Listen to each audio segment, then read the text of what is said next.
Hello everybody, मी आहे ज्योत्स्ना. आज सकाळी सगळी रोजची कामं पटापट आवरून घेतली कारण आज बँकेत जायचं होतं. ऑटो पकडली आणि स्टेशनला निघाले. स्टेशनवर मैत्रीण वाट बघत होती. रोजची रेग्युलर शाळा चालू असताना बँकेची कामं करायला जमत नाही कारण शाळेचे हॉलिडे आणि बँकेचे हॉलिडे मोस्ट ऑफ सेम असतात. ही आहे माझी मैत्रीण सुमित्रा. मला यायला उशीर झाला म्हणून ती फोनवर दुसऱ्या मैत्रिणीशी बोलत होती. इथे स्कायवॉकवर आलेलो आहोत. वेस्टला जायचं म्हणजे स्कायवॉकशिवाय पर्याय नाही. तुटक्या फुटक्या स्कायवॉकमधून मार्ग काढत आम्ही पोहोचलो आर्चिस गॅलरीच्या रस्त्यावर. फार दिवसांनी मी या रस्त्यावर आले होते. नंतर रिक्षांच्या जाळ्यांमधून मार्ग काढत आम्ही बँकेत पोहोचलो.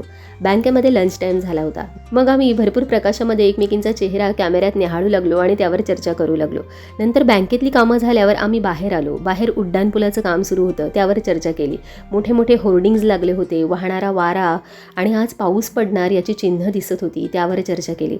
नंतर हॉटेल गुरुदेवमध्ये गेलो आणि पावभाजी खाल्ली.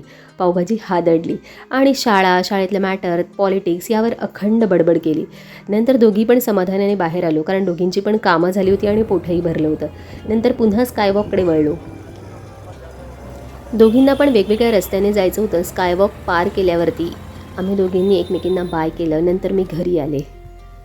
नंतर संध्याकाळी घरी आले, भाकरी केली, भेंडीची भाजी केली आणि नंतर बाहेर डोकावलं तर पावसाचं वातावरण झालं होतं आणि खरंच आमच्याकडे कल्याणमध्ये काल पाऊस आला, लाईटही गेले. तर असा होता कालचा दिवस. पुन्हा भेटूया पुढच्या ब्लॉगमध्ये.